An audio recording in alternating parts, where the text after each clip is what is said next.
Hello everyone, मैं Ajay naval आपका बहुत बहुत स्वागत करता हूं अपने ऑनलाइन प्लेटफॉर्म पे। जो बच्चे अपने प्लेटफॉर्म पे जुड़े हुए हैं उन सभी बच्चों के लिए जो हमारा चैप्टर चला है +2 का डेफिनेट इंटीग्रेशन। अब डेफिनेट इंटीग्रेशन के अंदर मैंने आपको पिछली क्लास के अंदर करवाया था प्रॉपर्टी नंबर 6, जिसके अंदर आपको मैंने क्वेश्चन भी करवाए थे। इसीलिए प्रॉपर्टी नंबर 6 आपको बड़े ध्यान से और पूरी की पूरी प्रॉपर्टी नंबर 6 आपको कवर करनी है। तो आज की इस क्लास में जो मैं आपको करवाने वाला हूं प्रॉपर्टी नंबर 7 और प्रॉपर्टी नंबर 8। जब कंपटीशन की अगर बात करते हैं तो यहां से क्वेश्चन हमेशा आता ही आता है, प्रॉपर्टी नंबर 7 और 8 से। इसीलिए एक एक कॉन्सेप्ट को बड़े ध्यान से समझना, पूरा का पूरा ध्यान आपका पूरी क्लास के अंदर आपको लास्ट तक पूरा ध्यान रखना है और एक एक चीज को समझते हुए आगे बढ़ना है। तो चलो हम शुरू करते हैं। हमारे पास आता है प्रॉपर्टी नंबर 7। प्रॉपर्टी नंबर 7 के अंदर क्या है? Periodic function based property. ये जो प्रॉपर्टी है पीरियोडिक फंक्शन बेस्ड प्रॉपर्टी होती है। अब बात करते हैं कि पीरियोडिक फंक्शन क्या होता है। पीरियोडिक फंक्शन जैसे बच्चे आपने साइन एक्स का ग्राफ तो देखा होगा। साइन एक्स का जो ग्राफ अगर एक बार रफली आपको बता देता हूं कि आपने ग्राफ इस तरीके से साइन एक्स का पढ़ा है कि इस तरीके से साइन एक्स का ग्राफ बनता है, हर बच्चे ने देखा है। तो एक बात बताओ कि जो मेरे को ये वैल्यू जो मिली, जो ग्राफ है वो बार बार रिपीट हो रहा है।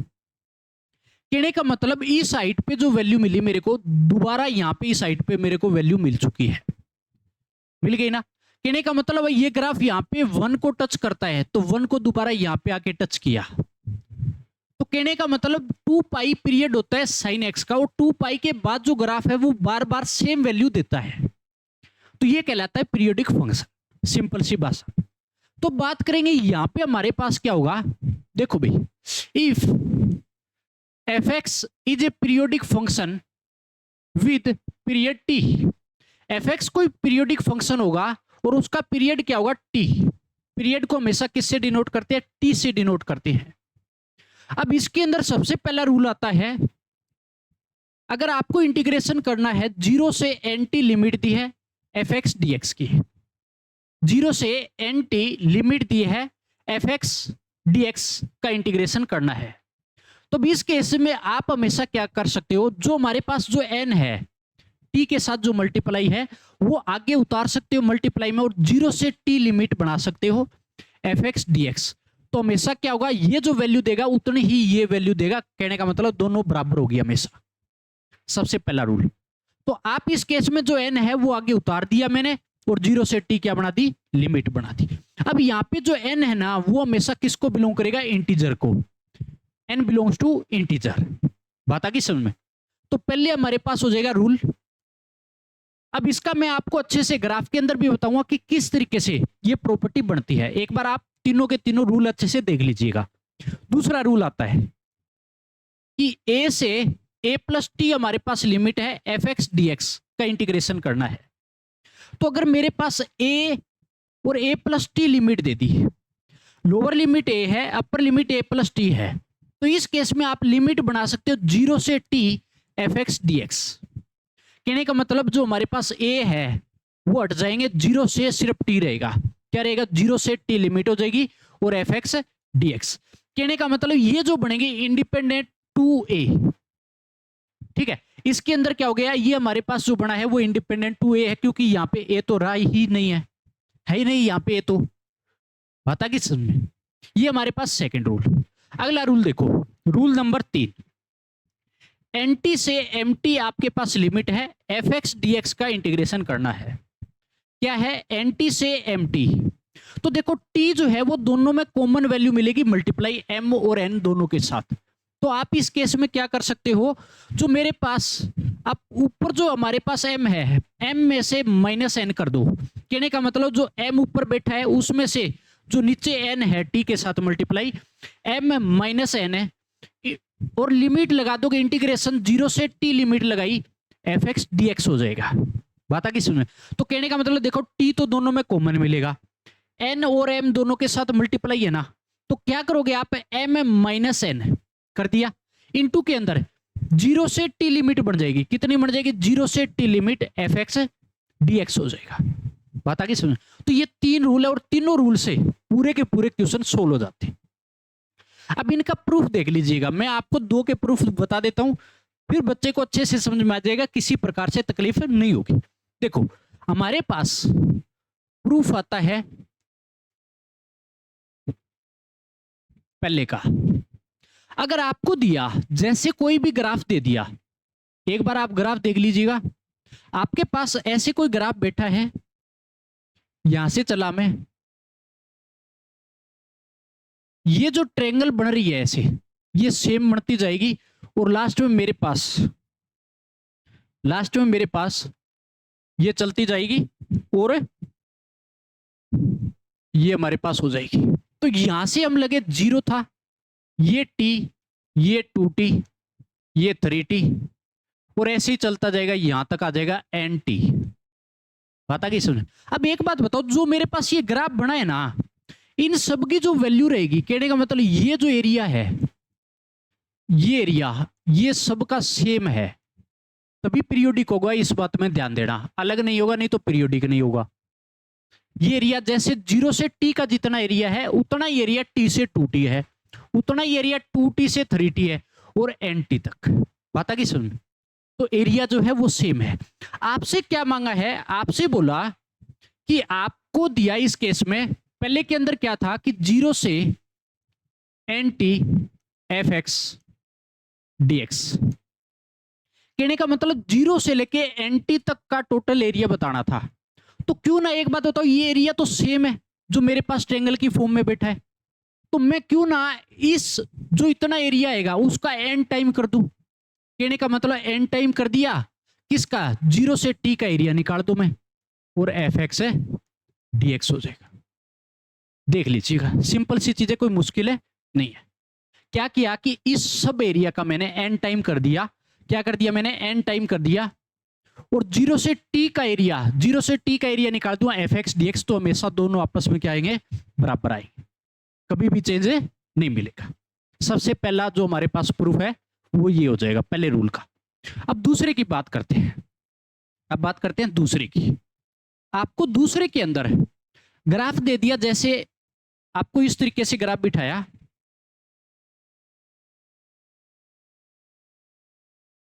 ये ग्राफ आ गया मेरे पास। एक बात बताओ, ये जो वैल्यू है ये 0 है, ये आपके पास जो मिली ना वो हमारे पास हो जाएगी a, कितनी हो जाएगी a, ये t और ये 2t।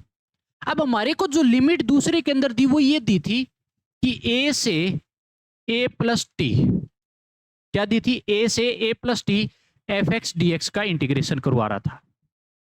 तो मेरे पास देखो 0 से जस्ट आगे a बैठा है, और a प्लस टी, एक बात बताओ, जितना मैं 0 से a यहां तक चला इतनी डिस्टेंस, उतनी ही t जो है वो आगे चलेगा। कहने का मतलब यहां तक जो मिलेगा वो मिलेगा a प्लस है टी मिलेगा। आपको क्या मिलेगा, a प्लस है टी मिलेगा। तो एक बात बताओ भैया, कि जो मैं एरिया निकाल रहा हूं, मेरे से क्या पूछा, इतना एरिया पूछा है, इतने का आंसर मिला है। तो एक बात बताओ, t से मैं a प्लस टी जितना एरिया इधर गया, उतना ही एरिया 0 से a तक का है। तो कहने का मतलब ये वाला, अगर मैं यहाँ पे छोटी ट्रायंगल जो बनी है शेडेड मैंने किया, ये उठा के अगर इस पे रख दूं, तो क्यों ना मैं फिर आंसर निकाल दूं 0 से t का, तो हमेशा a से a प्लस टी के बराबर रहेगा। तो इस केस में मेरे पास हो जाएगा फाइनली, कैसे कि चाहे मैं 0 से t का आंसर निकालूंगा fx dx का, तो भी हमेशा क्या रहेगा, सेम रहेगा, एरिया जो है वो सेम आएगा। तो ये मेरे पास दोनों के प्रूफ इसी तरीके से तीसरा हो जाएगा। ठीक है, देखो बड़े आसान से ज्योमेट्रिकल तरीके से मैंने आपको समझाया ग्राफ से, ताकि बच्चे को अच्छे से समझ में आ जाए। सबसे सस्ता रास्ता ये होता है समझाने का इसका। ठीक है, ज्यादा टाइम खराब नहीं करेंगे, मेन अपने पास जो है ये तीनों के तीनों रूल है, इससे हमारे क्वेश्चन है निकल जाएंगे। तो देखिएगा हमारे पास अब बात आती है क्वेश्चनों पे। सबसे पहला क्वेश्चन, अब आपको दिया है पहले क्वेश्चन में 0 से 10 लिमिट इंटीग्रेशन करना है 2 की पावर x अपॉन 2 की पावर ग्रेटेस्ट इंटीजर x। ये जो है, ये नीचे जो बैठा है, ये साइन क्लोज ब्रैकेट नहीं है, ग्रेटेस्ट इंटीजर फंक्शन का साइन है भैया, आपने पढ़ा भी होगा ग्रेटेस्ट इंटीजर फंक्शन का। अब एक बात बताओ, सबसे पहले इसको सोल्व करने के लिए क्या मैं इसको ऐसे लिख सकता हूं, क्या मैं ऐसे लिख सकता हूं 0 से 10 2 की पावर x माइनस में ग्रेटेस्ट इंटीजर x dx, हो जाएगा नहीं भैया, हो जाएगा। अब एक बात बताओ, क्योंकि बेस सेम था तो पावर क्या हो जाएगी, माइनस जब डिवाइड में होगा तो x माइनस में ग्रेटेस्ट इंटीजर x हो जाएगा। अब आपको सभी बच्चों को ये तो पता है कि हमेशा मेरे पास जो ये होता है x माइनस में ग्रेटेस्ट इंटीजर x हमेशा बराबर होता है फ्रैक्शनल पार्ट x के। किसके, फ्रैक्शनल पार्ट फंक्शन के। होता है कि नहीं होता भैया, फ्रैक्शनल पार्ट फंक्शन के। कहने का मतलब झुणझुणा, देखो झुणझुणे की तरह इस तरह इसका क्या मिलेगा, साइन झुणझुणा। ठीक है, तो ये मेरे पास x जो है x माइनस में ग्रेटेस्ट इंटीजर x वो हमेशा बराबर होता है फ्रैक्शनल पार्ट फंक्शन के।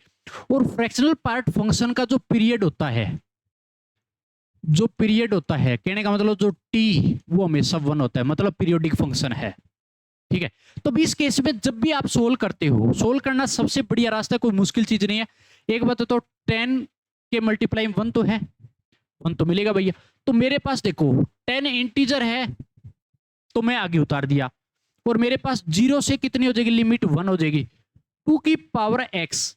अब एक बात बताओ, x माइनस में ग्रेटेस्ट इंटीजर x है, और ग्रेटेस्ट इंटीजर x की अगर बात करूं 0 से 10 के बीच में, 0 टू 1 के बीच में, 0 टू 1 में ग्रेटेस्ट इंटीजर x जो है वो वैल्यू कितनी देता है, हमेशा 0 देता है। 0 टू 1, 0 से 1 के बीच में ग्रेटेस्ट इंटीजर x की जो वैल्यू रहती है वो हमेशा क्या रहती है, 0 रहती है। अगर 0 रहती है तो मेरे पास ये जो देगा 0 से 1 के बीच में, तो मेरे को दे देगा 0। कितना दे देगा, माइनस का 0 इंटू में क्या हो गया, dx। अब अगर सुधार के लिखता हूं तो ऐसे तो लिख सकता हूं ना मैं, 10 इंटू में 0 से 1 2 की पावर x dx हो गया। अब सभी बच्चों को ये तो आता है, 10 तो आगे मल्टीप्लाई में बैठा है, 2 की पावर x का इंटीग्रेशन, 2 की पावर x अपॉन में ln2 होता है। ठीक है, ये हो जाएगा इंटीग्रेशन, और मेरे पास लिमिट क्या है, 0 से 1 लिमिट है। अब आपको सिर्फ क्या करना है, पुट करना है, और कुछ नहीं करना, पुट कर दो भैया इसके अंदर जो जो चीज आपसे मांगी है। ये चीज जो है पूरा बॉक्स में बंद कर लीजिए, ताकि आपको बड़े काम की चीज है ये जो मैंने बताई है। किसी बच्चे को अगर पता नहीं है, क्योंकि बहुत सारे बच्चे होते हैं जिनकी +1 बहुत ज्यादा वीक होती है, लेकिन भैया करना पड़ेगा, आप कहीं भाग नहीं सकते, ये बता देता हूं मैं। ठीक है, अब मेरे पास यहां से जैसे ही मैंने अपर लिमिट पुट की तो आपके पास हो गया 10 इंटू में 2 की power 1 upon ln2 minus 0 put कर दिया, लोअर लिमिट हमारे पास 2 की पावर 0 अपॉन ln2, और ये मेरे पास देखो ln2 तो बाहर आ गया, 10 अपॉन ln2। तो देखो भैया 2 की पावर 1 बचा तो 2 की पावर 0 1, तो मेरे पास फाइनल जो आंसर आया 10 अपॉन ln2। ये हो जाएगा मेरे पास किसका आंसर है, जो हमारे को दिया 0 से 10 2 की पावर x अपॉन 2 की पावर ग्रेटेस्ट इंटीजर x। तो कंपटीशन के लिए इंपॉर्टेंट है, महत्वपूर्ण है, इसीलिए एक एक चीज को आप देखिएगा। ठीक है, किसी प्रकार का आपको दर्द नहीं होना चाहिए। अब देखिएगा नेक्स्ट मेरे पास आता है, नेक्स्ट क्वेश्चन देखो। नेक्स्ट क्वेश्चन के अंदर अब की बार जो दे दिया आपको, लिमिट सिर्फ क्या दे दी, 0 से 10.7 2 की पावर x अपॉन 2 की पावर ग्रेटेस्ट इंटीजर x का इंटीग्रेशन करना है। तो सिर्फ लिमिट चेंज करिए मैंने 0 से 10.7, तो बच्चा कैसे सोचेगा, क्योंकि पॉइंटों में दे दी। तो जब भी इसको सोल्व करते हो, सबसे पहले अपने पास जो रास्ता जाएगा वो देखो क्या होगा, कि 0 से मेरे पास 10 और 0.7, इसको सबसे पहले ऐसे लिख दूं 2 की पावर x माइनस में। इतना तो सभी बच्चों ने कर लिया। ठीक है, अब देखो अगला जो स्टेप है वो लिमिट तोड़नी पड़ेगी आपको। कैसे, 0 से 10 हम अलग करेंगे, 2 की पावर x माइनस में greatest integer x dx plus 10 से 10.7, और मेरे पास क्या हो जाएगा 2 की पावर x माइनस में ग्रेटेस्ट इंटीजर x dx। ये सीखने वाली चीज थी। क्या किया कि मेरे को 0 से 10.7 जाना था, तो मैं चला गया 0 से 10 2 की power x minus greatest integer x dx plus का साइन लगा दूं। अब 10 से 10.7 2 की power x minus greatest integer x dx लिख दिया। अब यहां पे मैंने किस लिए ब्रेक की, क्योंकि 10 से 10.7 का जो एरिया होगा ना वो सिर्फ बीच में से टूट चुका है। ठीक है, तो इस केस में सोल्व करने के लिए आपके पास तो ये रास्ता आया, क्या मैं इस 10.7 को ऐसे देख सकते हो, जो 10 है वो एक ही नजर से देखो तो a प्लस टी होना चाहिए, तो कहने का मतलब 10 प्लस 0.7 होना चाहिए। ये अगर a बना तो ये a प्लस टी बनेगा, तो 10.0.7। अगर ऐसा हुआ तो मेरे पास फाइनली जो, एक बात होता है इसका तो मैंने अभी अभी निकाल रखा है पूरे का आंसर, इस वाले का तो पूरे का आंसर हमने निकाला है। पिछले क्वेश्चन के अंदर कितना था जाके देखो, 10/ln2 था। तो सेम उसी तरीके से चलना है, कोई टाइम खराब हम नहीं करेंगे। अब इस पे बात आती है, इस पे आपके पास बन जाएगा 0 से 0.7 लिमिट 2 की पावर x माइनस में। अब एक बात होता है 0 से 0.7 ग्रेटेस्ट इंटीजर x जो वैल्यू देता है, 0 से 1 क्या देता है, ग्रेटेस्ट इंटीजर x 0 वैल्यू देता है, तो 0 से 0.7 भी क्या देगा, 0 देगा भैया, इनटू में dx। इस चीज को देख लीजिएगा आप अच्छे से, ये हो जाएगा मेरे पास। नेक्स्ट केस में मैं सिर्फ और सिर्फ क्या करूंगा, मेरे पास आगे जो बैठा है वो सेम का सेम 10/ln2, ठीक है, प्लस के अंदर 2 की पावर x बचा सिर्फ, देखो x माइनस 0 का कोई फर्क नहीं, 2 की पावर x का इंटीग्रेशन 2 की पावर x अपॉन ln2, और मेरे पास लिमिट क्या लग जाएगी 0 से 0.7। अपर लिमिट पुट करो 10/ln2 प्लस अपर लिमिट पुट कर दी 2 की पावर 0.7 अपॉन ln2 तो पड़ा रहेगा, माइनस लोअर लिमिट मैंने 0 पुट कर दी तो 2 की पावर 0 अपॉन ln2। सिर्फ सोल्व कर लेना और कुछ नहीं करना, मेरे पास फाइनली आ जाएगा 10/ln2 प्लस के अंदर एक बात हो तो ये 1/ln2 तो बाहर आ गया, अंदर जो बचा ना मेरे पास कितना बच जाएगा 2 की पावर 0.7 तो सोल्व नहीं कर पाएंगे हम, छोड़ दो चाहिए, और -1 बन जाएगा, और ये आपके पास क्या हो जाएगा इसका फाइनल आंसर। बस इतना करना है, कुछ नहीं करना, देख लीजिएगा एक एक चीज को, कोई जल्दबाजी नहीं, कोई होच पोच नहीं, मैंने एक एक चीज को आपको डिफाइन वे में बताया है, देख लीजिएगा। अब एक चीज देखना कि बच्चा ये सोचेगा यार ये 0 से 0.7 कैसे तोड़ा, एक ग्राफ में भी बता देता हूं, ग्राफ से भी अच्छा समझ में आएगा बच्चे को, कि अगर मान लो मेरे पास ग्राफ ऐसे होता, ऐसे मेरे पास कोई है, और इस ग्राफ के अंदर जो वैल्यू है आपके पास,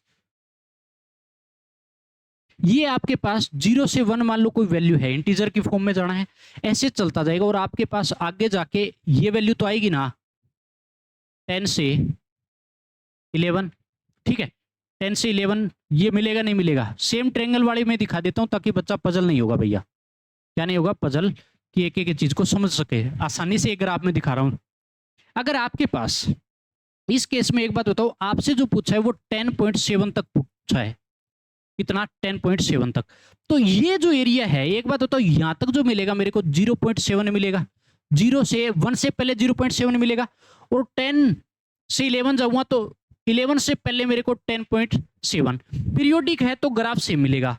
तो एक बात बताओ कि ये जो एरिया होगा, इस एरिया का वैल्यू और इस एरिया का वैल्यू सेम होगा ना, तो क्यों ना मैं 10 से 10.7 निकाल रहा हूं, तो वही अगर चीज मैं निकाल दूं 0 से 0.7 तो हमेशा क्या होगा, बराबर होगा, जो शेडेड एरिया है वो हमेशा बराबर। तो इसीलिए मैंने ये भी सोच सकता हूं कि 0 से 0.7 है, मैंने बढ़ा दिया।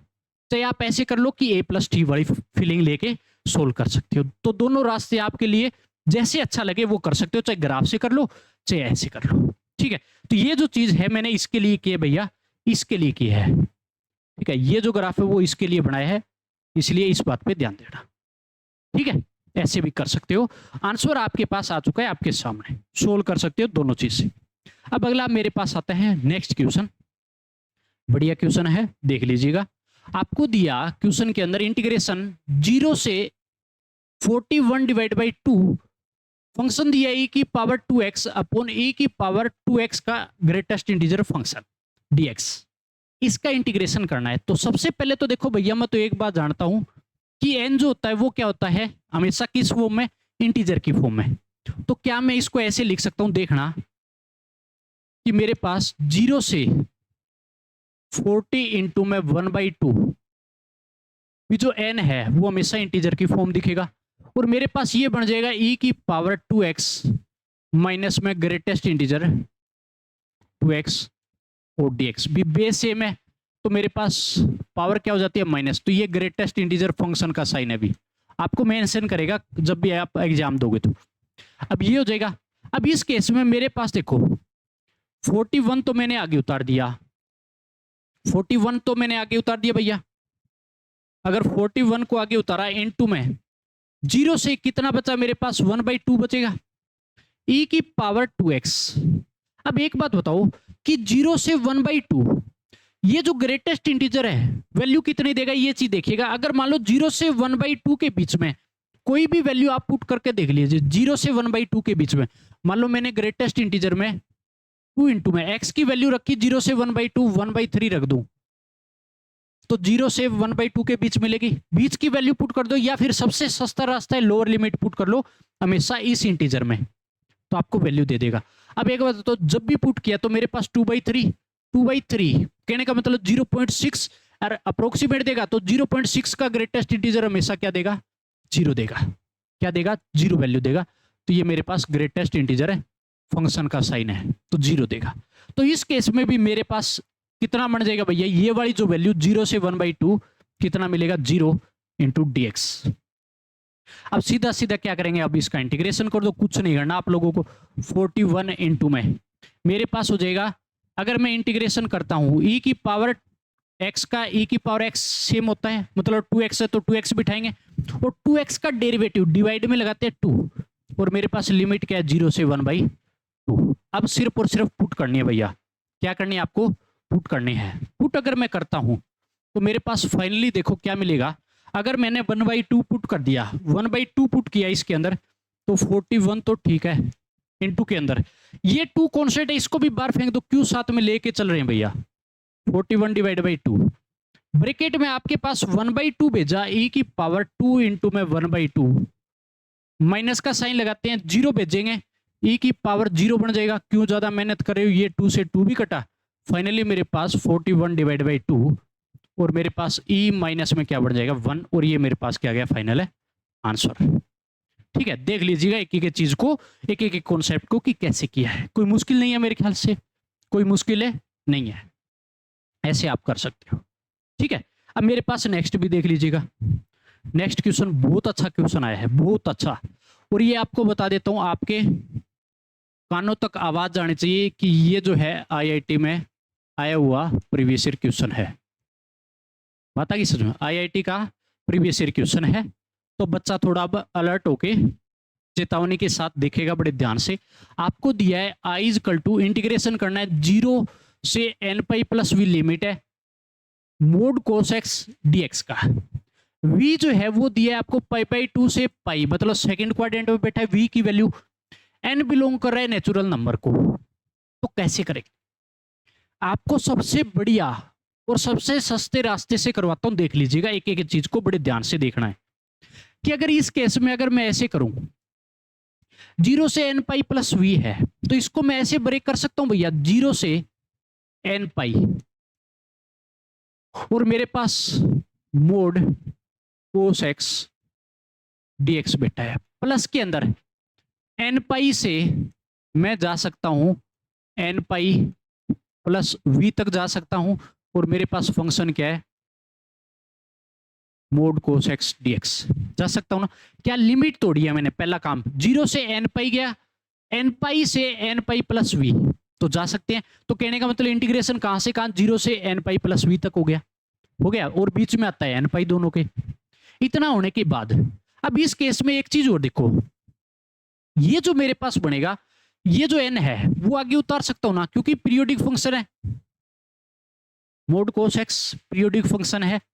अगर ये होगा तो n आगे उतरेगा, n आगे उतर गया 0 से पाई हो जाएगा, और मोड के अंदर कोस एक्स dx प्लस n पाई से n पाई प्लस वी, कहने का मतलब फीलिंग लीजिए a से a प्लस टी वाली, तो क्या लिमिट बन जाती है a से a प्लस टी, तो 0 से t, और t की वैल्यू क्या है यहाँ पे v की फॉर्म बैठी है, और कोस मोड एक्स dx। ठीक है, अगर ये हुआ तो अब एक बात बताओ कि मेरे पास मोड कोस एक्स का ग्राफ मेरे ख्याल से बच्चे को आता भी होगा, नहीं आता तो देख लीजिएगा।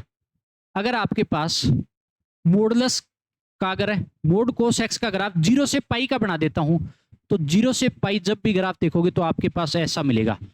ये आपके पास 0 है यहाँ पे, ये आपके पास पाई और रास्ते में आता है पाई बाई 2।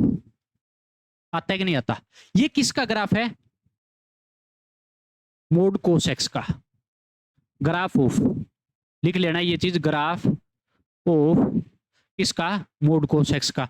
अब आपको सभी को पता है कि एक जो ये पूरा मान लो कटोरा बनता कोस एक्स का, मैंने आपको बताया हुआ है पहले लेक्चर में, ये जो हाफ कटोरा है इसका एरिया 1 होता है और इसका एरिया भी कितना होगा? 1 होता है हाफ कटोरे का, हमेशा कोस और साइन दोनों में।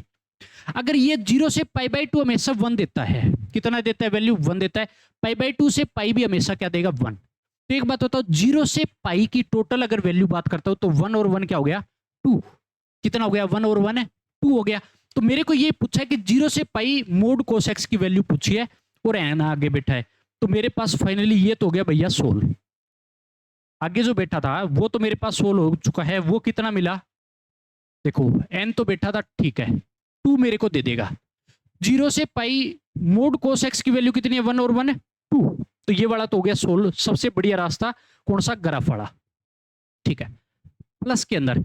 अब एक बात बताओ, 0 से v की बात करता हूं, 0 से v जो है वो यहां पे देखो कौन से क्वाड्रेंट में बैठा है? v बैठा है सेकंड क्वाड्रेंट में। कौन से क्वाड्रेंट में? सेकंड क्वाड्रेंट में। अगर सेकंड क्वाड्रेंट में बैठा है तो ये v सेकंड क्वाड्रेंट में है। अगर ये सेकंड क्वाड्रेंट है तो यहां पे एक चीज बता दो मेरे को कि 0 से v जा रहा है, कहने का मतलब 0 से सेकंड क्वाड्रेंट में, लेकिन कोस एक्स जो है मोड कोस एक्स की अगर बात करता हूं तो 0 से पाई बाई 2, मतलब फर्स्ट क्वाड्रेंट में पॉजिटिव और पाई बाई 2 के बाद क्या होता है? नेगेटिव। तो ये भी टूटेगा कहां से कहां? देखिएगा, ये टूटेगा आपके पास फाइनली कहां से कहां? 0 से पाई बाई 2 कोस एक्स पॉजिटिव, तो मॉडुलस हमेशा बार आएगा कोस कितना? पॉजिटिव का कोस एक्स। बात आगे सुने। और पाई बाई 2 के बाद ये जा रहा है v तक, पाई बाई 2 के बाद ये जा रहा है v तक जा रहा है, ठीक है, मतलब v सेकंड क्वाड्रेंट तक लाई करेगा, पाई तक कुछ भी हो सकता है। और आपके पास सेकंड क्वाड्रेंट के अंदर कोस एक्स होता है नेगेटिव का, तो इसलिए मैं आगे भी क्या लगा देता हूं? कॉमन निकाल के माइनस लगा देता हूं। मैंने माइनस लगा दिया और मेरे पास क्या हो जाएगा? कोस एक्स dx हो गया। आता कि समझ में? तो कहने का मतलब 0 से पाई बाई 2 कोस एक्स पॉजिटिव होता है, मॉडुलस से बाहर आएगा, तो पाई बाई 2 से v सेकंड क्वाड्रेंट के अंदर कोस एक्स क्या होता है? नेगेटिव, तो नेगेटिव मैंने बाहर फेंक दिया। अब कर लो सिंपल भैया इनका सोल्व। 0 से पाई बाई 2, अभी बता के 0 से पाई बाई 2 कोस एक्स की जो वैल्यू होती है 1 होती है हमेशा, तो 2n प्लस 1, ये हो गया 1 दे देगा पूरा ही इतना, ठीक है। अब इसकी बात करता हूं, कोस एक्स का इंटीग्रेशन क्या होता है मेरे पास? अगर आपको याद है तो साइन एक्स होता है, कितना होता है? Sine x.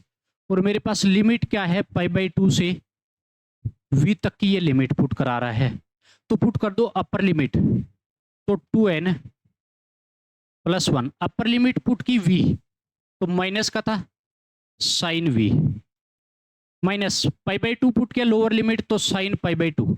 अब ये बताओ कि साइन पाई बाई 2 हर बच्चे को पता है कितना देता है? 1 वैल्यू देता है। माइनस बेटा और माइनस माइनस प्लस हो जाएगा, प्लस का 1 आ जाएगा ब्रैकेट से बाहर, और प्लस 1 बाहर बेटा है, तो 2n प्लस 2 माइनस अंदर गया तो साइन v बन गया, इतना साइन v, और ये मेरे पास क्या हो गया? इसका आंसर आ गया। सिंपल सी बात है, ये आपके पास आ जाएगी i की वैल्यू। किसकी वैल्यू आ गई? i की वैल्यू। तो देख लीजिएगा भैया एक एक चीज पे पूरा का पूरा फोकस मैंने बड़े आराम से और बड़े प्यार से चीजें करवाई है, कहीं पर भी किसी प्रकार के आपको झिझक है नहीं होनी चाहिए, ठीक है। और आईआईटी का पीवाईक्यू क्वेश्चन है, और इस क्लास में आपको प्रीवियस ईयर क्वेश्चन कराऊंगा भरपूर मात्रा में, इसलिए बड़े ध्यान से देखना।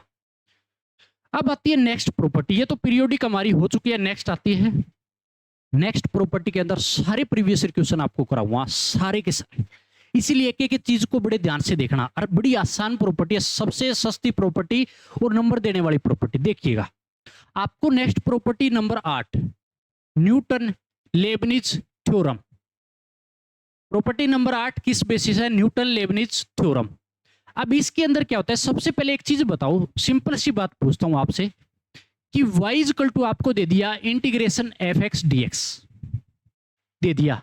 तो अब इस केस में एक बात बताओ, मैं अगर इसका डेरिवेटिव करता हूं, y का डेरिवेटिव क्या, dy अपॉन dx। एक बात बताओ, इधर भी मेरे पास जब डेरिवेटिव करूंगा, क्योंकि बोथ साइड डेरिवेटिव अप्लाई कर रहा हूं, तो इसका तो y का dy अपॉन dx, इधर अगर डेरिवेटिव अप्लाई हुआ तो इंटीग्रेशन भी बैठा है, और इंटीग्रेशन डेरिवेटिव आपस में क्या होते हैं, रिवर्स होते हैं और कैंसिल हो जाते हैं। तो सिर्फ क्या बचेगा मेरे पास, एफ एक्स बचेगा। क्या बचेगा, सिर्फ है एफ एक्स। कहने का मतलब ये कैसे हुआ, इधर देखिएगा, जैसे आपको डेरिवेटिव करना है,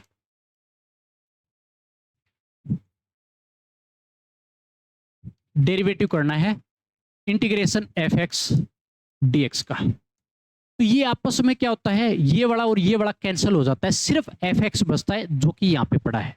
आता कि समझ, इस तरीके से ये बना है, ये वाला, तो एक दूसरे से इंटीग्रेशन और डेरिवेटिव कैंसिल हो जाते हैं और सिर्फ एफ एक्स बाहर गिरेगा आके, और इधर हो जाएगा d y upon d x is equal to f x के बराबर। अगर ये चीज आपको दिया होता, y is equal to limit apply कर दी a से b, f x D x का इंटीग्रेशन करना है, यहां पे लिमिट अप्लाई कर दी a से b, f x D x same है। तो एक बात बताओ कि जब डेफिनेट इंटीग्रेशन की अगर बात करता हूं, तो पहले ही लेक्चर में बताया था कि हमेशा जो डेफिनेट इंटीग्रेशन होता है वो हमेशा एक एरिया की वैल्यू देता है। क्या होता है, हमेशा एरिया होता है। अभी अभी मैं जिक्र कर रहा था आपके सामने, हमेशा एरिया होता है, और एरिया हमेशा क्या होता है, कांस्टेंट होता है, हमेशा क्या होता है, कांस्टेंट होता है। अब एक बात बताओ, जब मैं इसका डेरिवेटिव करूंगा तो इधर भी डेरिवेटिव लगेगा, और ये वाला एरिया है, एरिया हमेशा कांस्टेंट, कांस्टेंट का डेरिवेटिव हमेशा क्या होता है, जीरो। तो कहने का मतलब इसका जब मैंने डेरिवेटिव किया d y upon d x, तो किसके बराबर आ गया, जीरो के बराबर आ गया। बात आ गई समझ में। लेकिन लिमिट हमारे पास यहाँ पे कांस्टेंट है a से b, f x D x function है, ठीक है। तो इस केस में एरिया कांस्टेंट है, तो कांस्टेंट का क्या रहेगा, जीरो। तो देखो इन दोनों में इतना डिफरेंस आ जाता है। ये तो हमारे पास इंडेफिनेट की फॉर्म बैठा था, लिमिट अप्लाई नहीं हो रही थी। अगर ये चीज अगर आपको ऐसे दिया होता, according to Newton Leibniz, according to Newton Leibniz क्या बोलता है न्यूटन लेबनिज, कि आपके पास अगर आपको डेरिवेटिव करना है डी अपॉन डी एक्स, देखो डेरिवेटिव ही कर रहे हैं, आपको लिमिट दे दी, क्या दे दी, लिमिट फाई एक्स से साई एक्स लिमिट है, क्या दी, फाई एक्स से साई एक्स लिमिट है, F T D T, F T D T. तो एक बात बताओ, एक्स के रिस्पेक्ट में तो डेरिवेटिव करा रहा है, इंटीग्रेशन में जो लिमिट बैठी है वो फाई एक्स से साई एक्स है, मतलब वेरिएबल की फॉर्म में है। यहाँ पे लिमिट जो है वो वेरिएबल की फॉर्म में, एक्स वेरिएबल है, और जो मेरे पास फंक्शन है वो एफ टी डी टी, और इंटीग्रेशन करवाए टी के रिस्पेक्ट में, यहाँ पर टी भी वेरिएबल है। कहने का मतलब हमारे पास लिमिट भी वेरिएबल की फॉर्म में, फंक्शन तो अंदर हमेशा वेरिएबल होता है जिसके रिस्पेक्ट में हम इंटीग्रेशन करें, टी के रिस्पेक्ट में, एफ टी और डी टी। तो इस केस में क्या करेंगे भैया, जीरो तो नहीं जाएगा, क्योंकि लिमिट अगर जब कांस्टेंट होती तो कांस्टेंट आंसर मिलता तो जीरो होता, लेकिन यहां पे तो लिमिट जब मेरे पास बात करता हूं तो क्या है, वेरिएबल की फॉर्म में। तो न्यूटन लेबनीज के हिसाब से अगर बात करता हूं ये क्वेश्चन कैसे सोल्व होता है, देखिएगा, सिर्फ छोटी सी चीज है। सबसे पहले अपर लिमिट पुट करते हैं इस फंक्शन में, एफ टी है, एफ टी है तो टी की जगह अपर लिमिट पुट कर दो, तो मेरे पास हो गया एफ साई एक्स। तो देखो टी की जगह क्या के बैठ गया, साई एक्स, इनटू के अंदर इस साई एक्स का डेरिवेटिव इनटू के अंदर साई डैश एक्स हो जाएगा, माइनस का साइन लगाओगे, बीच में क्या साइन लगाओगे, माइनस का साइन लगाओगे। अब क्या करोगे, लोअर लिमिट पुट करोगे फाई एक्स टी की जगह, तो एफ फाई एक्स, और इस फाई एक्स का डेरिवेटिव इनटू के अंदर है फाई डैश एक्स। तो ये हो जाएगा न्यूटन लेबनिज का थ्योरम। तो ऐसे सोल्व करना है, और इस केस में जो ये जो वैल्यू है ना, वो देखो एक्स की फॉर्म में मेरे पास आंसर आया है, तो ये जो एरिया है वो हमेशा वेरिएबल की फॉर्म में है, तो इसलिए जीरो नहीं हुआ। कांस्टेंट होता तो जीरो होता, ठीक है, जब लिमिट कांस्टेंट होती तो जीरो होता है, लेकिन यहाँ पे जो मेरे पास लिमिट थी वो वेरिएबल थी, और जो आंसर आया वो वेरिएबल की फॉर्म में आया एक। तो ये मेरे पास जब न्यूटन लेबनीज जो लगता है वो इसी पे लगता है कि जब लिमिट भी आपको वेरिएबल है, फंक्शन अंदर जो बैठा है वो वेरिएबल होता ही होता है, लेकिन जो मेरे पास अंदर जो फंक्शन था वो टी का, लेकिन जो मेरे पास लिमिट है वो एक्स की है, यहाँ पे मतलब एक्स वेरिएबल की लिमिट देती। तो इस केस में ही न्यूटन लेबनीज लगता है। बड़े ध्यान से देखिएगा, अपर लिमिट पुट कर दो फंक्शन में, अपर लिमिट पुट कर दो फंक्शन में, इनटू के अंदर अपर लिमिट का डेरिवेटिव, माइनस का साइन लगा दो, लोअर लिमिट पुट कर दो फंक्शन में और लोअर लिमिट का डेरिवेटिव, तो ये हो जाएगा न्यूटन लेबनीज, और कुछ भी नहीं है। और बड़े आसान क्वेश्चन देखिएगा कैसे करने हैं। सबसे पहला क्वेश्चन, क्वेश्चन तो बड़े प्यार से होंगे।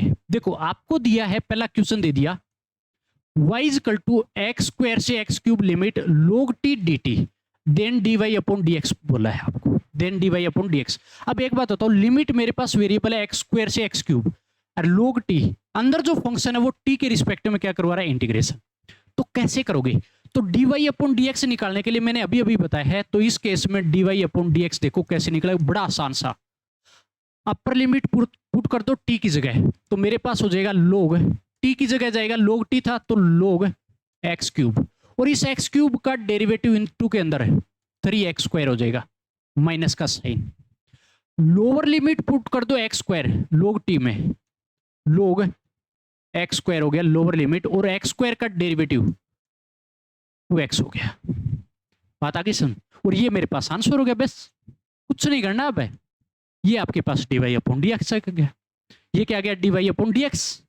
न्यूटन लेबनीज देखो कितने प्यार से लगे और बड़े आसानी से आ गया मेरे पास क्वेश्चन। तो यहाँ पे हमने लगा दी न्यूटन है लेबनीज, कर लोगे मेरे ख्याल से, कोई मुश्किल चीजें नहीं है। इसी टाइप से क्वेश्चन है आपका, बड़ा मजा आएगा आपको करने में। नेक्स्ट देखिएगा, नेक्स्ट हमारे पास है 0 से t square x f x D x is equal to 2/5 t की पावर 5 देन f 4/25 की वैल्यू बतानी है, इसकी वैल्यू बतानी है। तो एक बात बताओ, यहाँ पे देखो t मेरे पास वेरिएबल है लिमिट के अंदर, x के रिस्पेक्ट में इंटीग्रेशन, तो मैं क्या लगाऊंगा, न्यूटन लेबनीज। और न्यूटन लेबनीज में हमेशा करते हैं डेरिवेटिव भैया।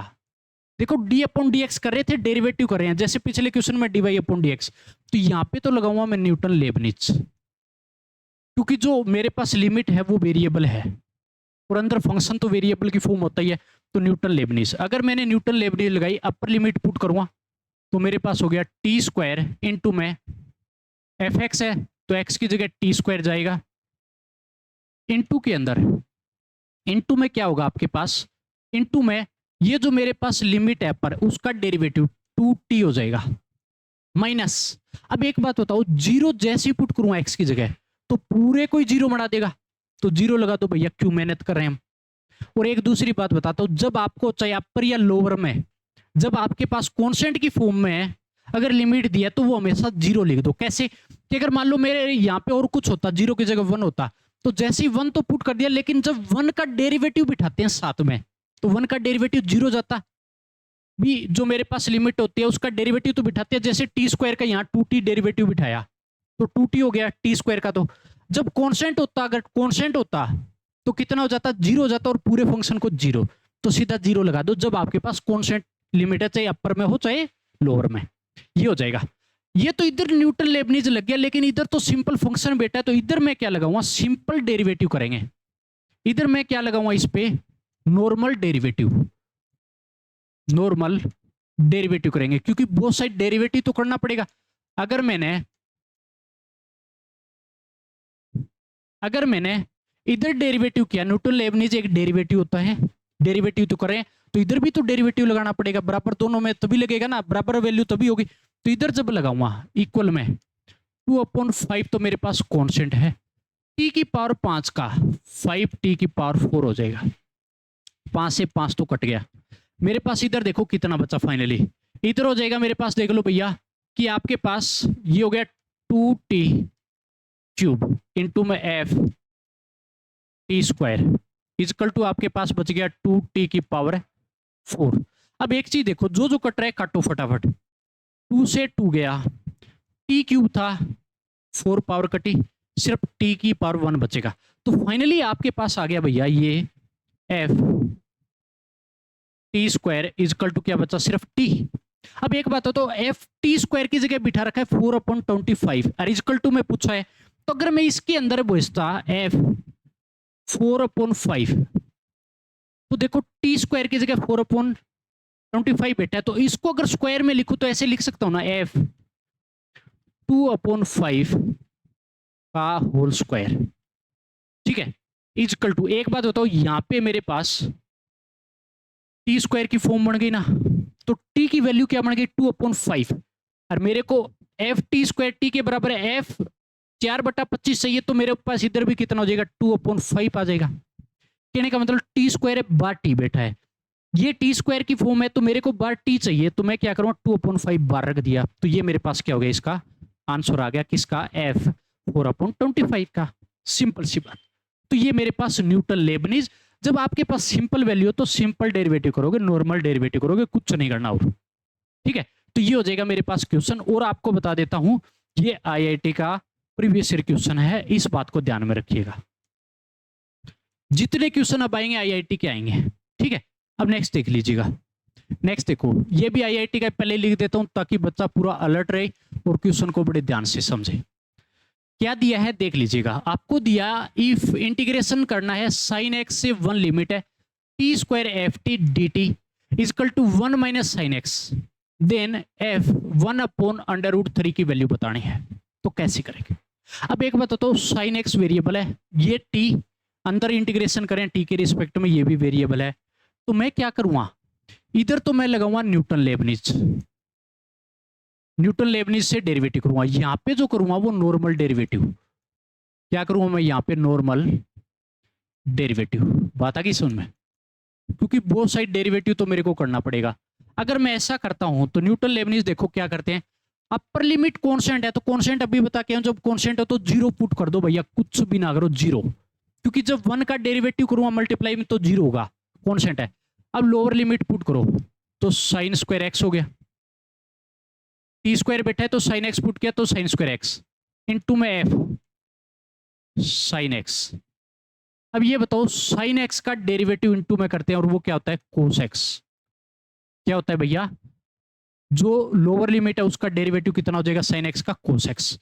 ये तो हो गया मेरे पास इक्वल में, इसका मैं नॉर्मल डेरिवेटिव करूंगा तो 1 कांस्टेंट 0 माइनस में साइन एक्स का हो गया कोस एक्स, ठीक है। तो कहने का मतलब यहां पे जो मैंने किया, इसका जो किया वो नॉर्मल डेरिवेटिव किया, ये हो गया। अब जो जो काटापेटी होगी सोल्व करके देख लो। ये मेरे पास माइनस का साइन स्क्वायर एक्स बचा इनटू में एफ साइन एक्स हो गया इनटू में cos x is equal to minus का कोस एक्स हो गया। अब एक बता तो कोस एक्स से कोस एक्स कटा, माइनस से ये माइनस काटेगा तो मेरे पास ये बच गया। एक बता तो साइन स्क्वायर एक्स को इधर भेज देता हूं तो एफ साइन एक्स मेरे पास फाइनली कितना आ गया, इधर 1 बचा भी कटा तो कोस एक्स तो साइन स्क्वायर एक्स आके डिवाइड में हो जाएगा। इधर क्या बचा मेरे पास sine square X F sine X और इधर 1 बचेगा तो इस साइन स्क्वायर एक्स को इधर भेज दिया तो मेरे पास F sine X 1/sin square X. अब एक बात तो साइन एक्स की जगह क्या पुट कर रखा है फंक्शन में 1/√3 पुट कर दो भैया, एफ 1/√3 किसकी जगह पुट किया मैंने, साइन एक्स की जगह पुट किया।